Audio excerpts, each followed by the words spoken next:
Hola, ¿qué tal? Buenos días. Como ya me presentó el químico David, mi nombre es Loris y hoy vengo a darles una charla de nutrición parenteral. Voy a hablar de la composición nutricional de las fórmulas parenterales. Antes me gustaría indagar sobre quién ya sabe qué es una nutrición parenteral. ¿Alguien que me pueda decir?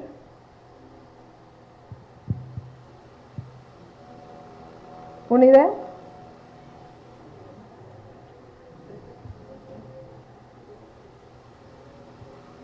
¿Quién está de semestres más avanzados? Bueno, una nutrición parenteral es la comida, por decirlo así, que se administra por vía intravenosa, ¿ok? Pero como preámbulo vamos a hablar de lo que es alimentación. Alimentación es el acto de proveer los alimentos que necesita el cuerpo, se seleccionan, se preparan y después se consumen. La nutrición es el proceso mediante el cual el cuerpo aprovecha estos alimentos. Perdón, ¿tenemos algo para mover el...? ¿No? Ah, okay. Entonces, sí, okay. Sí. Alimento es el vehículo por el cual el organismo adquiere los nutrimentos y el nutrimento es la unidad funcional que nos va a nutrir, la célula del organismo. Siguiente. Y la nutrición parenteral se considera una forma de nutrición artificial, o sea, es un soporte especializado que se administra por vía parenteral. En este caso voy a hablar de la nutrición parenteral, pero también puede ser de forma enteral. Se administra cuando una persona no tiene la capacidad para comer vía oral. El objetivo de la nutrición parenteral es proporcionar todas las cantidades suficientes para alimentar al paciente por vía intravenosa.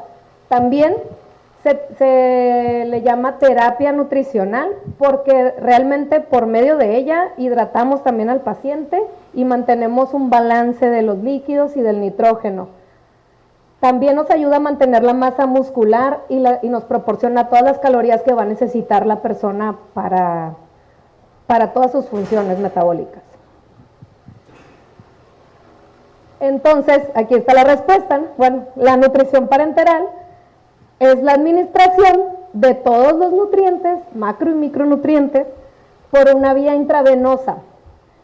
Generalmente, la vía de elección intravenosa que se usa para administrar una nutrición parenteral es una vía central. Ahorita les voy a explicar qué son las vías de acceso. Y se indica cuando un paciente tiene imposibilidad o contraindicación para utilizar su vía enteral u oral para alimentarse. Aquí hay un diagrama, la verdad se ve súper pequeño, pero bueno, se hace una valoración nutricional, después se tiene que revisar si el tracto digestivo del paciente es factible de usar o no. Si sí, vamos a elegir una nutrición enteral. ¿Qué es una nutrición enteral? Pues se puede administrar de muchas formas, se puede administrar por sonda, se puede administrar en forma de suplementos, complementos, etcétera, preparados enterales, que muchas veces los conocemos nosotros como suplementos, pero bueno, ese es otro tema, porque ya me puedo ahondar en, no es un suplemento, puede ser un complemento, puede ser una alimentación entera, etcétera. Y si el paciente no tiene su tracto gastrointestinal funcional, vamos a tener que utilizar una nutrición parenteral y después de ahí vamos a valorar si va a ser de corta o de larga duración para ver la vía de administración y ver qué características va a tener nuestra nutrición parenteral. Siguiente. Y aquí hay muchas formas de catalogar a la nutrición parenteral. Una es conforme a su preparación. Si la preparación se hace en un centro de mezclas, se le llama nutrición parenteral individualizada. Quiere decir que esta nutrición se prepara conforme a las necesidades específicas de cada paciente. En un centro de mezclas hay un médico, generalmente es un médico el que hace la indicación, o tradicionalmente es un médico, porque ya últimamente también el nutriólogo, que espero que ustedes lo puedan hacer pronto, hace la indicación de una nutrición parenteral. hace la indicación con todos los gramos específicos y todos los micronutrientes específicos para ese paciente. De esta forma se elabora por día la nutrición parenteral que el paciente esté utilizando. A esa nutrición le llamamos individualizada porque no lo puedo intercambiar por la indicación de otro paciente, está específico para un paciente. ¿Dónde utilizamos más la nutrición parenteral individualizada? En el paciente neonato. ¿Quién le indica? El médico neonatólogo tratante. Este tipo de terapia, la individualizada, en un paciente neonato, o sea, un paciente que recién nació, que generalmente tiene bajo peso, nació prematuro, muy seguramente, no tiene reflejo de succión, no tiene otra forma de alimentarse. En este caso, la nutrición parenteral es toda la diferencia entre que el paciente siga vivo o muera. Solamente lo mantienen a este tipo de pacientes vivo la nutrición parenteral. En este caso, debe ser 100% individualizada porque los requerimientos van cambiando inclusive por horas. Son pacientes muy críticos, son pacientes con el sistema inmune aún no está desarrollado, muchas de sus funciones metabólicas no están desarrolladas al 100%, entonces sí dependen especialmente, es como mantenerlo un poco como todavía dentro de la mamá. La nutrición en ellos se da por vía umbilical y se mantienen otras funciones también artificialmente. Pero como ya ha evolucionado mucho también la nutrición parenteral, cuando yo empecé hace 15 años con Nutriben, en ese tiempo a la nutrición parenteral le llamaban nutrición para enterrar. Ya se imaginarán las condiciones que existían para la elaboración de las mezclas. Se hacían no estaban estandarizadas las condiciones para un centro de mezcla, se podían hacer desde la central de enfermería, en un quirófano, en donde sea. Y sí, sucedía eso, terminaba siendo una nutrición para enterrar al paciente porque no tenía las condiciones adecuadas de elaboración. Ahora ya, desde el 2012, existe una norma que regula los centros de mezclas y la verdad es que las cosas han cambiado muchísimo, pero también se ha desarrollado mucho la medicina. Ya sabemos, la tecnología avanza a pasos agigantados y existen, también tiene como 20 años que existen las bolsas multicámara de nutrición parenteral, que es la que voy a explicar, multicámara o estándar. Inclusive, este año pasado, en el 2021, lanzaron al mercado ya la nutrición estandarizada para neonatos. Todavía tiene poco de haber salido, poca aceptación, pero la verdad es que ha cambiado mucho también la terapia para los neonatos en este ámbito. Y en adultos ya es casi un hecho que le ponen una bolsa multicámara. Ha caído en desuso la indicación de centro de mezclas y al final de la plática les voy a presentar por qué. En una bolsa multicámara o estándar, la nutrición es como estas que encontramos los 3 macronutrimentos en una bolsa. Ahorita esta no está en condiciones adecuadas, de hecho la traje por eso, porque quería que vieran cómo se puede ver mal. Pero esta es una nutrición multicámara. Las nutriciones multicámaras, pues como su nombre lo dice, tiene varias cámaras, tiene 3 cámaras que mantiene cada uno de los macronutrientes de forma separada y una vez que la reconstituyamos se hace una nutrición parenteral total. Siguiente. Bueno, es como esa.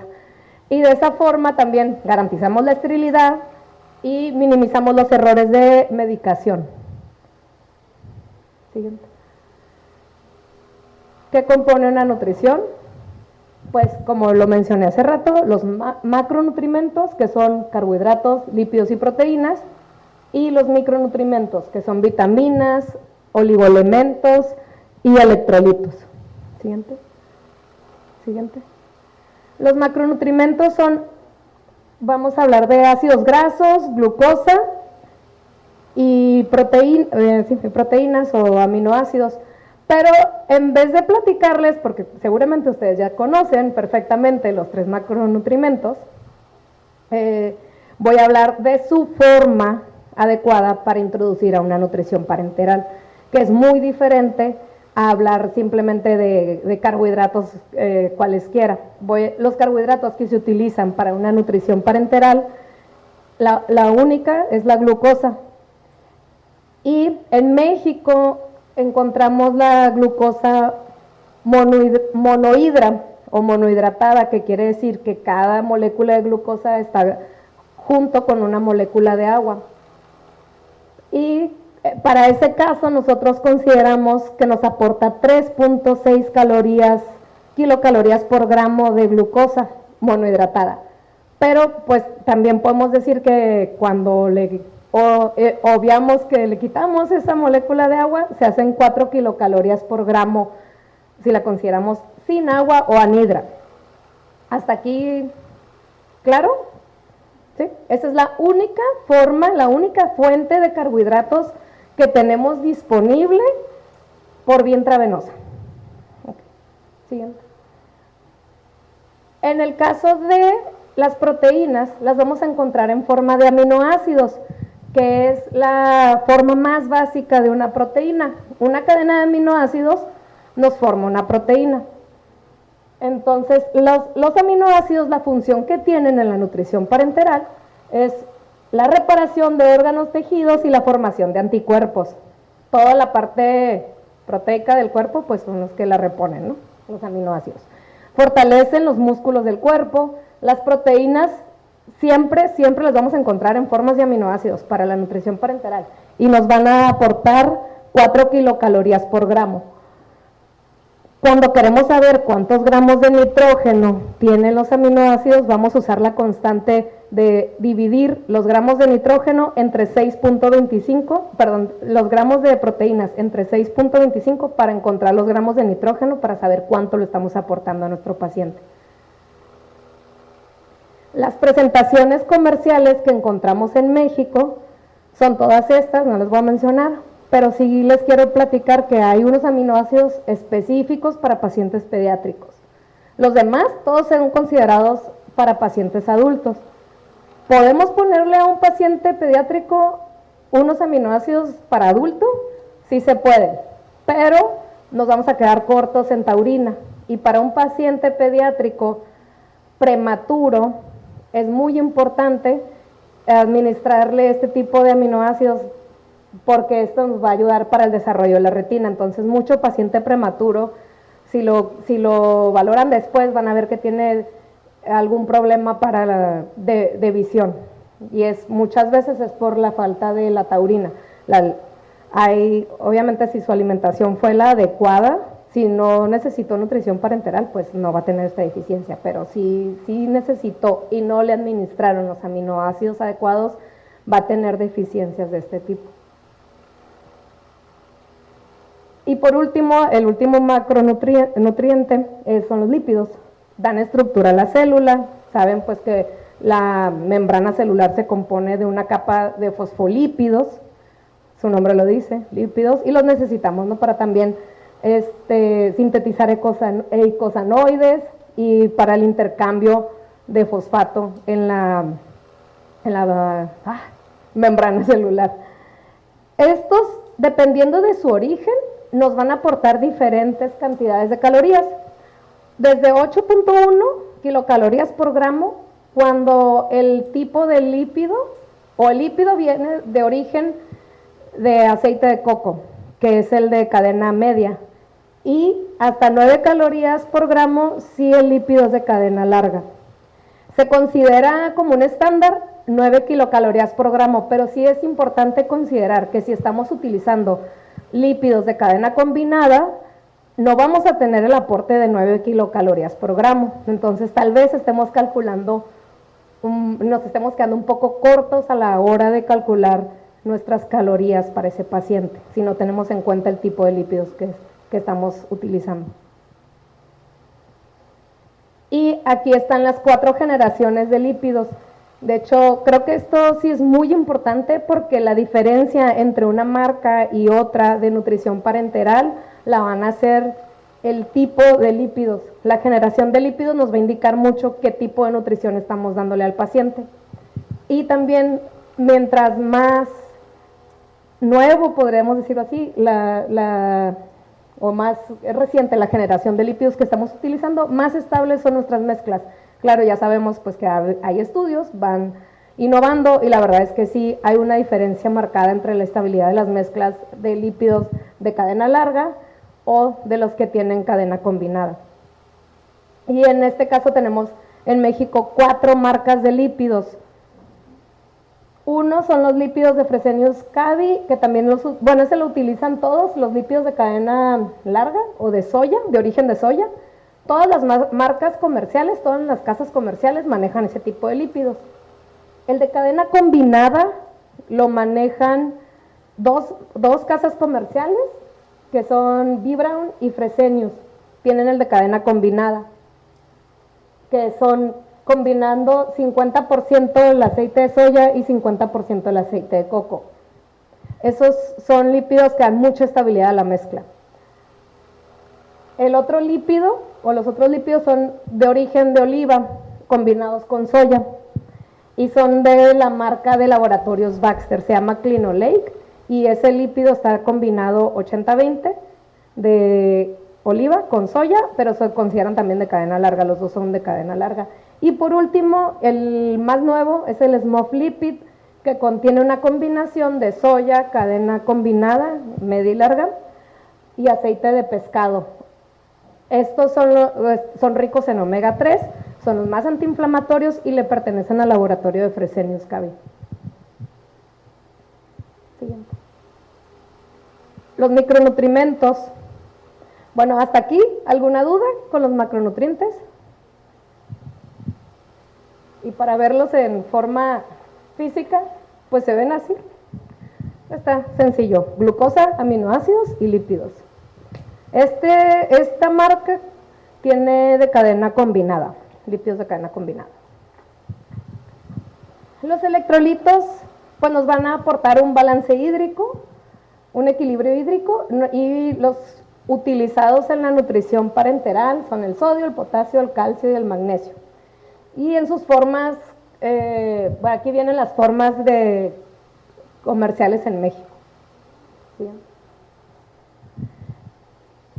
¿Quién sabe qué son los oligoelementos?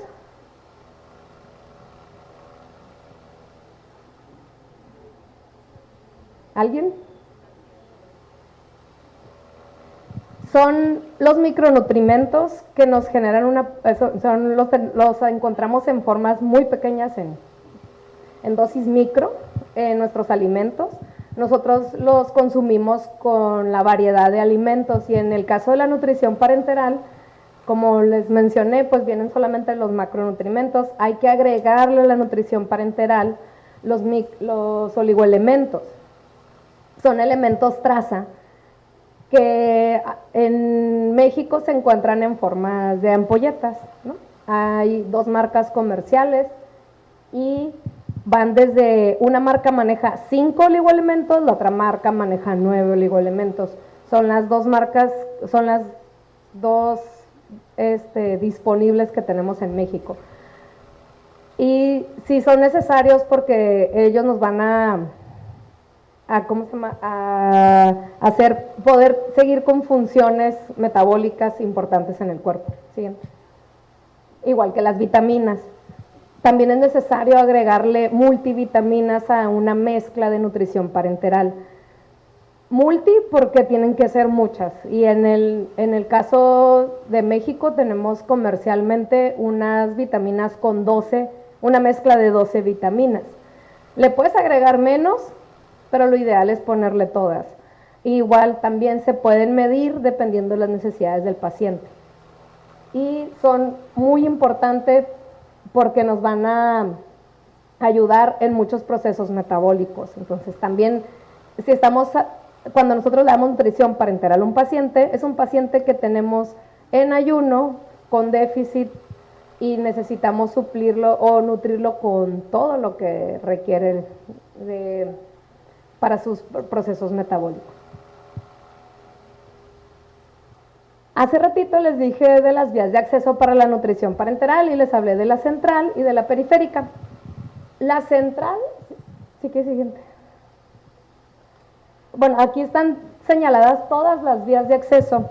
Viene la periférica, que es cuando tenemos una nutrición parenteral con una osmolaridad, no sé si ya han escuchado hablar de osmolaridad, ¿sí? Tiene la osmolaridad de una nutrición parenteral debe ser menor a 850 miliosmoles, bueno, a 900, pero todas las casas comerciales se van a 850 para ser más seguras.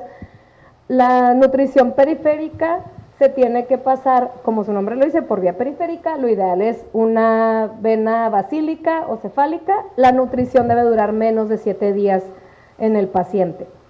¿Es factible? ¿Más tiempo? Sí, sí es factible, pero se considera mejor cambiar a una vía central si vas a tener una nutrición parenteral por más de 7 días en un paciente. Y todas las demás vías de acceso ya se consideran centrales. La que se parece periférica es un PIC, que es un catéter tunelizado con inserción periférica, pero va para vía central. Y catéter central común, vaya de 2 o 3 lúmenes por vía yugular. También tenemos catéteres ese es de menor a 30 días, el uso del catéter con la nutrición parenteral, hasta catéteres de larga duración que pueden durar años. O sea, los catéteres esos duran 2, 6 años. Son catéteres intradérmicos tipo Portacat, es la casa comercial que los tiene. También, hablando de nutrición parenteral, pues siempre tenemos que hablar que hay complicaciones. Entonces vamos a ver las complicaciones más comunes, las relacionadas con el catéter, la metabólica y la gastrointestinal. Las relacionadas con el catéter tienen que ver con la inserción del catéter. ¿Qué tienen que ver con la inserción del catéter? Son estas mencionadas. En realidad, creo esa es la parte que le corresponde al área de enfermería o al área médica, que son quienes regularmente colocan los catéteres. Un catéter central siempre debe ser colocado por un médico y un catéter periférico puede ser colocado por enfermería o por un personal médico. Hay algunas veces que el personal de enfermería también puede colocar un catéter central, pero ya se requiere una técnica avanzada. Entonces, dependiendo si la persona de enfermería tiene una especialidad, puede colocar o no ese catéter. Pero un licenciado en enfermería sin especialidad es muy difícil que vaya a colocar un catéter central. La colocación siempre también se debe de revisar para no tener una falla mecánica de la colocación del catéter, que puede ser pinchar un pulmón, por ejemplo. Sí, se puede ir el catéter que está el central. Yugular se puede desviar y puede puncionar un pulmón y causar un neumotórax. Siguiente. Una infección en el sitio de inserción del catéter. Es también bastante común que haya colonización de los catéteres, porque la nutrición parenteral pues es un caldo de cultivo, acá el químico no me deja mentir, es un caldo de cultivo ideal. Es como decir que puede crecer cualquier cosa en la nutrición parenteral. Si aunado a esto tenemos una mala técnica de aseo, entonces se puede colonizar ese catéter y ese es una contraindicación para seguir con la nutrición parenteral. Si me preguntan si es común, sí es bastante común que sucedan en pacientes con larga estancia hospitalaria una infección de catéter. Y se requiere la suspensión de la nutrición parenteral y el cambio de catéter. Bueno, aparte de dar un antibiótico, también para eliminar la infección. Siguiente. Y las más preocupantes complicaciones, pues son las metabólicas. Las metabólicas, creo que ahí sí les compete a ustedes y al personal médico, que toda persona que indique una nutrición parenteral debe estar muy consciente de no causar un síndrome de realimentación. Esa es la complicación metabólica número 1 cuando uno está dando una nutrición parenteral. ¿Qué es un síndrome de realimentación? Es cuando tenemos un paciente en ayuno prolongado y empieza a hacernos una desnutrición por el ayuno. Aparte, bueno, recordemos que generalmente el paciente que está en ayuno absoluto ya tuvo un semiayuno anteriormente, es un paciente que no se ha podido nutrir bien porque tiene alguna patología que no lo deja. Ese paciente, vamos a suponer que estoy hablando de un paciente que tiene una obstrucción intestinal por un CA de colon. Es un paciente que ya tiene mucho tiempo, muchos meses, no comiendo bien porque tiene alteraciones del tracto gastrointestinal y no le es posible a ese paciente evacuar de manera correcta, ¿no? Entonces, por lo mismo, siempre tiene sensación de estar lleno, etcétera. Ese paciente dejó de comer hace muchos meses, ese paciente no ha estado comiendo de forma adecuada, no se ha estado nutriendo de forma adecuada hace muchos meses. Si hacen una historia clínica, ese paciente ya perdió peso anteriormente, etcétera. Ese ya no lo podemos considerar a una persona bien nutrida. Después va a llegar a un hospital donde le van a hacer una cirugía y entonces va a caer en un ayuno, pero este ayuno, acordémonos que pues ese es el ayuno real, pero tiene mucho tiempo que está mal nutrido. Ese ayuno, la realidad de la nutrición parenteral en México es que pues los dejan en ayuno casi desde que ingresan al hospital. No, pues ya que el paciente no coma. Esa es, la tarea de ustedes es hacer que eso no suceda, ¿no? Entonces, que se le pueda dar una terapia nutricia desde el inicio, desde el ingreso, pero la realidad es que todavía se esperan. Entonces, dejan al paciente en ayuno, el paciente pues tiene una ¿cómo se llama? Una depleción de todo, de electrolitos, de minerales, de vitaminas, y cuando alguien dice, pues al paciente ya tiene muchos días en ayuno y hay que darle una nutrición parenteral, entonces llegan y le indican una nutrición estándar de 2000 calorías y el paciente hace un síndrome de realimentación. Entonces, este síndrome de realimentación que provoca en el paciente, pues sube la captación de glucosa, de los electrolitos y hace todo, ¿no? Hace una hipocalemia, hipofosforemia y hace el síndrome de realimentación que se ve como convulsiones, arritmias, es un paciente inestable, entonces luego dicen, no, la nutrición le cayó mal, ya quítensela, pero en realidad lo que se debió haber hecho es iniciar con un porcentaje mucho menor de su requerimiento calórico normal. En este caso, para evitar un síndrome de realimentación, empiezas con un 30 o un 40% de las calorías que el paciente debería tener indicadas para su peso. Y posteriormente le vas aumentando la dosis o la cantidad de calorías, ¿no?, por día.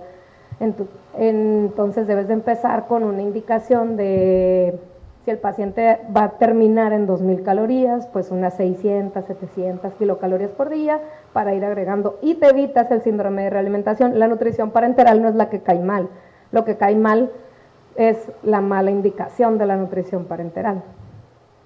Y bueno, el área química, los químicos de los hospitales van a hablar de las complicaciones de la formulación. Ustedes, si bien no van a formular, y ya estamos hablando de nutriciones estandarizadas, que realmente tienen muy poca manipulación ya para cuando se la ponen al paciente, existen muchos productos que le pueden agregar a la nutrición para hacerlo un poco, se le llama modular, cambiar un poco lo estándar que tiene la nutrición y hacerla lo más adecuada para el paciente. Pero para esto debemos siempre guiarnos por la estabilidad de la mezcla. Tenemos que recordar que una nutrición parenteral está constituida por más de 50 compuestos diferentes, porque ya dijimos, tienen glucosa, tienen lípidos, pero los aminoácidos, ¿cuántos son los aminoácidos que la contienen? ¿Cómo cuántos? Pues vamos a suponer, son 20, ¿no? Ya iban 22. Los oligoelementos, ¿se acuerdan cuántos son los mínimos que encontramos comercialmente hablando en México? ¿Cuántos trae el frasquito?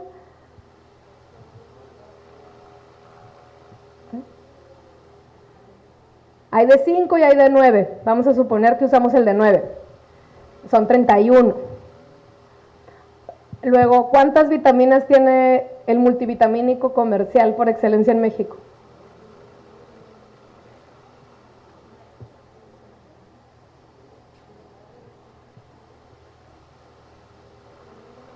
¿Alguien se acuerda? ¿Eh? ¿Perdón?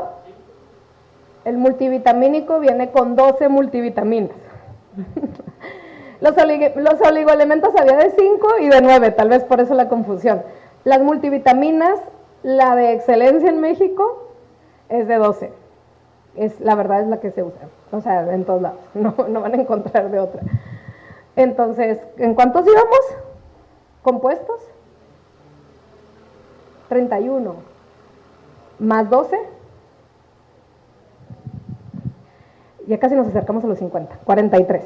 Pero todavía le podemos agregar electrolitos. Bueno, las bolsas tricámara, la mayoría, excepto una de las 22 que existen, traen electrolitos. ¿Y cuántos son los aniones y cationes que nos encontramos en las nutriciones parenterales?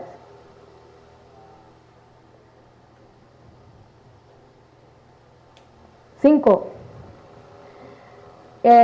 Íbamos en 43, vamos en 48.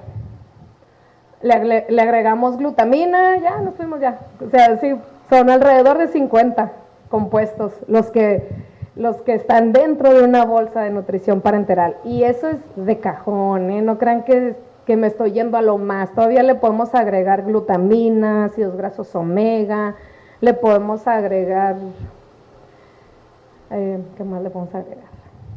Bueno, pues le podemos complementar con electrolitos, etcétera, etcétera. No es una infinidad, pero sí hay otras cosas que se le pueden agregar y se le agregan. No estoy yéndome a algo que es inusual. Eso es lo común en la nutrición parenteral. Entonces, ahora, si hablamos de estabilidad de una mezcla, mientras más le vamos sumando compuestos, más inestable se hace esa mezcla. Aparte, la nutrición parenteral pues trae lípidos y también trae una fase acuosa, y eso sabemos todos que no es muy estable, que digamos.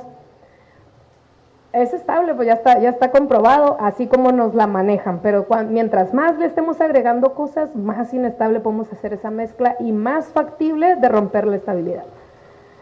Entonces necesitamos estar controlando el ambiente de la nutrición parenteral y todo lo que le estamos agregando.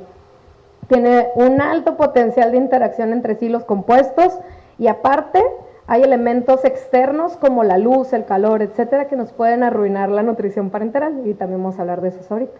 Sí, siguiente.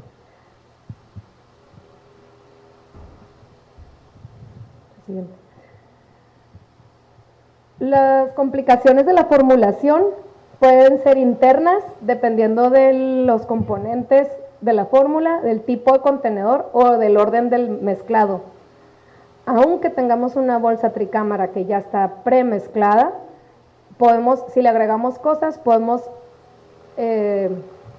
alterar la estabilidad de la nutrición. Siguiente. Y los externos, como los mencioné hace ratito, la temperatura, la luz directa del sol o la oxidación. Siguiente. Factores que afectan la estabilidad de los macronutrientes. Aquí está. En los aminoácidos, bueno, primero, como ya les presenté hace rato, ¿no? Es glucosa, lípidos y aminoácidos. ¿Se fijan? Los aminoácidos están amarillos, perdón.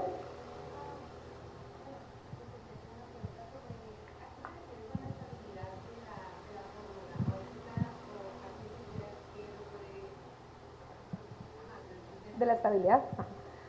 Ahorita, de hecho, voy a mencionar cómo se ve cuando la fórmula ya no está estable. Sí. Está súper bien tu pregunta, porque realmente es difícil de detectar una fórmula inestable. Entonces, ¿qué vamos a hacer? Manipularla lo menos posible y tratar de afectarla lo menos posible. Como los lípidos no nos van a dejar ver si una fórmula está ya, por ejemplo, si hubo una precipitación de algunos componentes, como los electrolitos, al mezclarse se precipitan entre sí formando sales, y eso ya nos hace una mezcla inestable y peligrosa para el paciente. De hecho, lo difícil aquí es que no se ven, y dos, es que la inestabilidad de la mezcla puede terminar en la muerte del paciente. Entonces, sí es algo de lo que nos tenemos que ocupar, no preocupar, pero sí ocupar. Y no preocupar porque realmente ya está todo muy estandarizado, ya todo, hay muchísima información al respecto y es cada vez más fácil tener mezclas estables. Pero sí ocupar en aprendernos estas indicaciones para no tener una mezcla que no sea estable. Entonces, volviendo a los aminoácidos, aquí, que nos puede hacer cambios en los aminoácidos es la exposición a la luz, la exposición al calor y los pHs, ¿no?, de la fórmula. Pero, por ejemplo, en este caso, los aminoácidos, los ven que están de color amarillo. Es una nutrición parenteral, esta tiene muchas características por las que se hace eso amarillo. Para empezar, es una nutrición caduca. 2, ha sido sometida a fuertes calor, o sea, a fuerte calor de más de 30 grados centígrados. También ha estado en la luz directa del sol. No pasaría este cambio si esta bolsa estuviera con temperatura controlada y no estuviera con la luz directa del sol. Pero como ya se sometió a ambas, a ambas condiciones, pues ya cambió. Los aminoácidos, si recordamos, pues son proteínas, bueno, juntos forman proteínas. Y si recuerdan, por ejemplo, qué pasa cuando estrellan un huevo en un sartén caliente, ¿qué es lo que pasa? Se desnaturalizan las proteínas y es lo mismo, son aminoácidos, se van a desnaturalizar. O sea, la presencia del calor y la presencia excesiva de la luz del sol directa nos va a desnaturalizar nuestros aminoácidos. Y es exactamente lo mismo que sucede con cualquier proteína, ¿no? O sea, por eso se cocen, pues, se desnaturalizan. Y ese cambio en el color nos indica que esos aminoácidos ya no son factibles de usar en una nutrición parenteral. Nos puede, pues, causar flebitis, etc. Los lípidos también tienen interacciones iónicas y pueden generar un cambio en el pH de la nutrición, aunque de hecho los lípidos en una nutrición parenteral pues también nos actúan como buffer, o sea que nos permiten amortiguar el pH de la nutrición. Y aquí, por ejemplo, bueno, hablo nada más así de qué es lo que sucede cuando ya los lípidos están inestables. Se puede hacer un creaming o la crema, que es una separación de las fases acuosa y cremosa o grasosa. Y la coalescencia, también de las moléculas de lípidos, o la separación de los componentes, pero en la siguiente ya se ve como se ven en la vida real, ¿no? Una nutrición, de hecho no tengo una nutrición, o sea, no es tan fácil llegar a eso. No tengo una nutrición que lo tendría que causar, a lo mejor poniéndole más productos o calentando más la nutrición, pero ahorita no me traje una nutrición que tenga alguna de esas características. Aparte, por ejemplo, algunas agitándose como el creaming se pueden revertir, que ya no, de todos modos no se recomienda el uso ya en un paciente, pero pues si yo trajera una nutrición que tiene separadas las fases y que tiene como una nata, una crema arriba, el hecho de estarla mezclando o de traerla en el carro, pues puede hacer que se vuelva a ver uniforme la mezcla, que no significa que esté estable, pero se puede volver a ver uniforme. Y si sucede esto, sucede más en la terapia intensiva neonatal, porque los niños están con terapia de luz, UV, muchas veces. Entonces, en la luz es algo que sí afecta directamente a la mezcla y puede provocar este tipo de afectaciones. También algo que es súper importante es mantener una adecuada relación o concentración de electrolitos. Los que más nos pueden afectar la mezcla son el calcio y el fosfato, porque juntos forman una sal. Y recordemos que no vienen juntos, venían en forma uno de fosfato de potasio y el otro en gluconato de calcio, pero cuando los mezclamos o los ponemos en orden seguido en la mezcla, pueden precipitar y formar sales, y esas sales son cristales que si le llegan a pasar a un paciente por vía intravenosa, pues nos van a provocar una microembolia pulmonar, o sea, son cristales, van a puncionar los alvéolos y pues nos van a provocar una neumonía en el paciente y probablemente la muerte. O lo más seguro. En este caso, ¿qué tenemos que revisar? Pues la concentración. En la diapositiva anterior venían las máximas, ¿no? 15 miliequivalentes de fosfato por 35 de calcio. 30, perdón. Y los factores indirectos, pues uno muy importante que hay que revisar es el orden de adición. Siguiente. Bueno, estas son las cosas que se deben de hacer, mezclar los componentes de acuerdo a las buenas prácticas, a un mecanismo establecido o al orden correcto de adición de los productos. Siempre se debe de hacer un control visual de la mezcla y un control de calidad.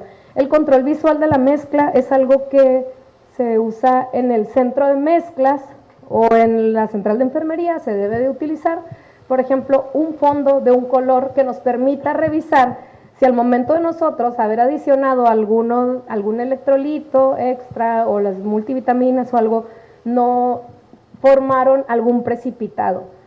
Si nosotros lo vemos a simple vista, tal vez no lo podamos percibir, pero en el momento de ponerle un fondo oscuro a nuestra mezcla, vamos a poder ver si tiene partículas flotantes que sean diferentes a una burbuja. Y es bien importante estar revisando que no se formen estos precipitados. Siguiente. Y bueno, pero ya existe, la verdad es que ya es muy fácil ahora, porque ya existen tablas donde nos dice cómo adicionar los aditivos a la nutrición parenteral. Entonces, si algún día les toca solicitar que le adicionen algo a la nutrición parenteral, ustedes mismos pueden hacer llegar estas tablas al personal de enfermería o al químico que va a hacerlas, que bueno, en realidad el químico yo creo que la información la va a tener, pero si el personal es de enfermería, probablemente no la tenga. Y ustedes también les pueden hacer saber que existen un correcto orden para adicionar los aditivos. Y bueno, aquí no, si no hay información sobre la compatibilidad, siempre se deben de poner por otra vía. En este caso lo hacen mucho cuando hay un paciente en terapia intensiva y tiene unos requerimientos muy importantes, por ejemplo, de calcio. Entonces, mejor, lo ideal es que si no tienes idea de cuál es la cantidad de miliequivalentes para poderle agregar de manera segura a tu nutrición parenteral, lo hagas por una vía alterna y no se lo agregues a la nutrición parenteral. Y siempre recordar no exponer a la luz directa. Esto es súper importante. Por ejemplo, si tú tienes un paciente que le vas a indicar nutrición parenteral y el paciente puede tener la nutrición colgada enseguida de la ventana, alejes la nutrición de la ventana o tapes la ventana con la cortina de manera que no le dé de manera directa. Las nutriciones parenterales se hacen en una bolsa que se llama EVA o es de etilvinilacetato, que tiene cierta protección para los rayos UV, pero es cierta protección, no son completamente bloqueadores de la luz UV. Nos da una estabilidad de un tiempo, 24 horas, con una exposición limitada de los rayos, pero no ilimitada. Entonces, no debemos de tener las nutriciones colgadas enseguida de una ventana con las cortinas corridas, ¿no? O sea, sin tapar la luz. Es muy, muy importante que no estén en contacto con la luz directa. Segunda es mantener la temperatura, decimos ambiente, pero yo creo que aquí no estamos a eso.